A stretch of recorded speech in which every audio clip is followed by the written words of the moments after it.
95% small businesses कभी भी अपनी मार्केटिंग स्ट्रेटजी प्लान नहीं करते हैं और ना उनका कोई सेट बजट होता है फॉर मार्केटिंग।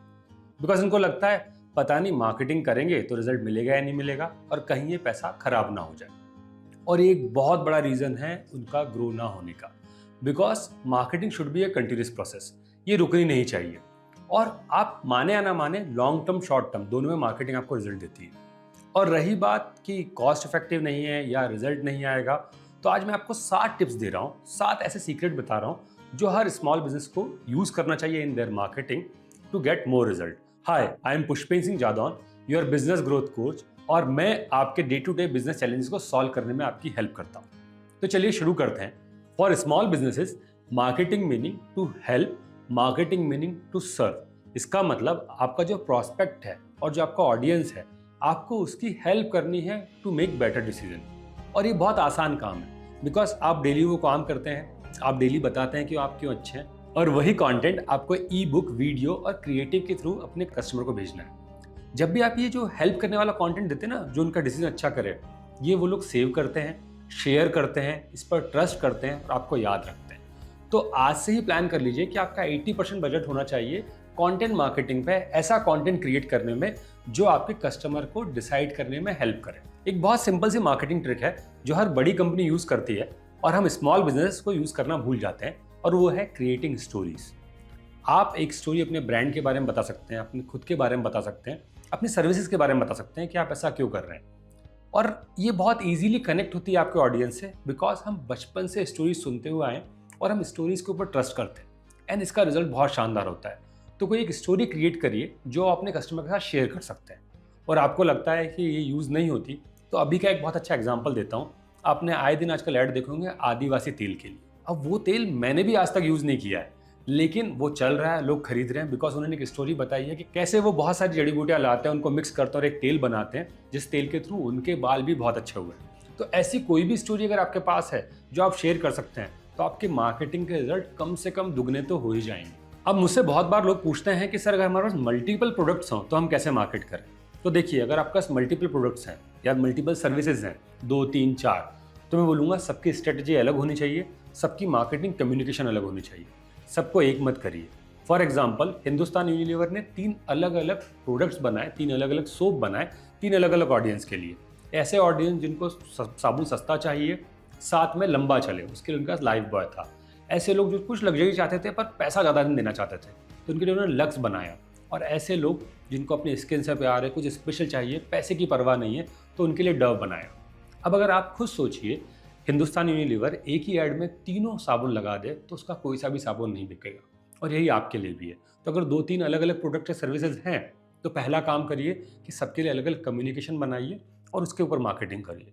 अगर बहुत सारे प्रोडक्ट या सर्विसेज हैं, फॉर एग्जाम्पल आप ट्रेडर हैं और 100 के ऊपर सर्विसेज हैं, तो अपने ब्रांड को प्रमोट करिए, प्रोडक्ट और सर्विस में प्रमोट करिए, वहाँ से लोग आपके पास आएंगे।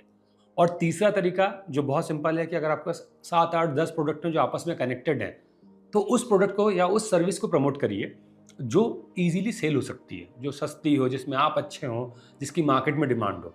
तो वो आपके लिए एक हुक पॉइंट बन जाएगा, उससे लोग आपके पास आएंगे और वहाँ से बाकी चीज़ें आप सेल कर सकते हैं।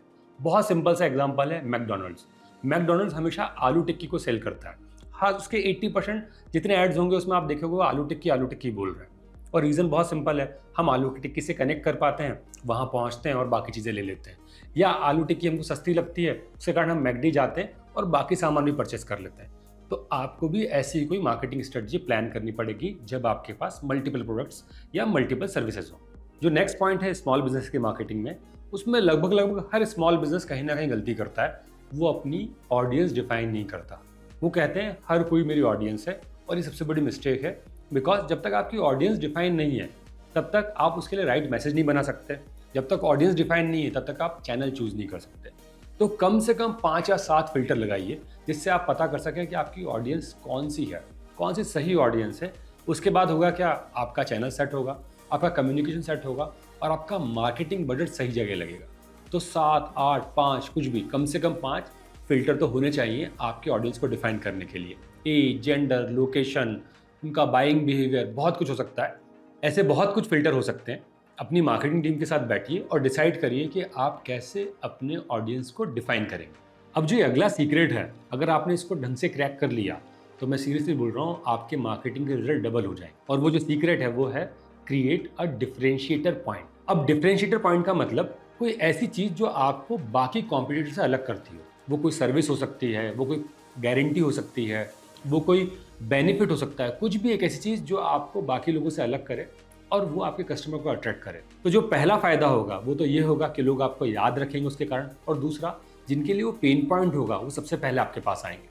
एंड अगर आपको लगता है ये बहुत छोटी चीज़ है तो मैं आपको एक बहुत छोटा सा एग्जांपल देता हूँ जिससे आपको समझ में आएगा कि एक डिफरेंशिएटर पॉइंट कैसे आपके मार्केट सेगमेंट को चेंज करता है। हम सब जानते हैं कि कोलगेट, क्लोजअप, पेप्सोडेंट बहुत बड़ा मार्केट शेयर लेके बैठे हुए थे। एक छोटी सी कंपनी जीएसके एक नया डिफरेंशिएटर पॉइंट, एक नई पोजीशन लेकर आई सेंसिटिविटी के लिए टूथपेस्ट कॉल्ड सेंसोडाइन, और बिकॉज ऑफ दैट उसने अपना मार्केट शेयर बना लिया जिसमें आज भी वो लीडर है। तो create a differentiator point and see the results. अब जो ये अगला पॉइंट है ये लॉन्ग टर्म मार्केटिंग रिजल्ट्स के लिए बहुत बेनिफिशियल है और वो है क्रिएट योर मार्केटिंग फनल। हम सबके साथ एक बहुत बड़ी प्रॉब्लम है जो लगभग हर स्मॉल बिजनेस में रहती है कि हमें सिर्फ सेल्स कन्वर्ट करना आता है। अगर कस्टमर आगे से बाय करने आ गया तो आपके पास सब कुछ है, पर अगर मैं आपसे बात करूं कि उसके पहले वाले कुछ स्टेजेस हैं तो आपके पास प्लान नहीं है। तो क्रिएट अ मार्केटिंग फनल और उसके हिसाब से आपका मार्केटिंग कंटेंट तैयार करिए। बहुत सारे तरीके हो सकते हैं, मैं आपको सिंपल सी चीज़ बताता हूँ। कई बार कस्टमर को अवेयरनेस चाहिए, कई बार कस्टमर इंटरेस्टेड होगा बट अभी रेडी नहीं होगा, कई बार कस्टमर आपको और आपके कॉम्पिटिटर को चेक कर रहा होगा, और कई बार कस्टमर आपका प्रोडक्ट या सर्विस लेने के लिए रेडी होगा। तो इन चारों स्टेज के लिए आप कुछ ना कुछ कंटेंट तैयार करिए मार्केटिंग में जो आप शो कर सकें, जो कस्टमर की हेल्प करे अगली स्टेज पर जाने के लिए। तो ये मार्केटिंग फनल बहुत इंपॉर्टेंट है अगर आपको अपने कन्वर्जन बढ़ाने और मार्केटिंग का रिजल्ट अच्छा करना है। और अब जो ये आखिरी मार्केटिंग सीक्रेट है ये बहुत ईजी है, पैसा भी बहुत कम लगना है, रिजल्ट बहुत अच्छे आएंगे पर थोड़ा समय लगेगा, और वो है क्रिएट योर कम्युनिटी। अपनी एक ट्राइब खड़ी करिए, अपना एक ग्रुप क्रिएट करिए जो आपको सपोर्ट करे। बिकॉज ये कम्युनिटीज़ जो होती है ना वो एक दूसरे को सपोर्ट करती हैं, चीज़ें शेयर करती हैं और आगे बढ़ाती हैं। कम्युनिटी चलाने में कोई बहुत बड़ा आपका खर्चा नहीं होता। आप एक व्हाट्सएप कम्युनिटी बना सकते हो, आप एक इंस्टाग्राम कम्युनिटी बना सकते हो, आप एक फेसबुक पेज बना सकते हो, आप एक ब्रॉडकास्ट लिस्ट बना सकते हो, या सिंपल एक मेंबरशिप दे सकते हो किसी कस्टमर को कि आप इस ग्रुप के मेंबर हो जिसको कुछ स्पेशल बेनिफिट्स हैं। ये जो मार्केटिंग का तरीका है ये आपको बहुत शानदार रिजल्ट देगा। बस ध्यान रखिएगा इसमें 80% उनकी हेल्प होनी चाहिए और 20% की मार्केटिंग होनी चाहिए। अगर आपने वहाँ भी बार बार अपनी मार्केटिंग करी ना तो कस्टमर आपसे टूट जाएगा। तो इम्प्लीमेंट करिए इन सीक्रेट्स को अपनी मार्केटिंग स्ट्रेटजीज में और मुझे बताइए कि रिजल्ट कैसा रहा। एंड आपको सबसे अच्छा पॉइंट क्या लगा वो प्लीज़ मुझे कमेंट में बताइएगा। And please subscribe the channel to get more these kind of videos.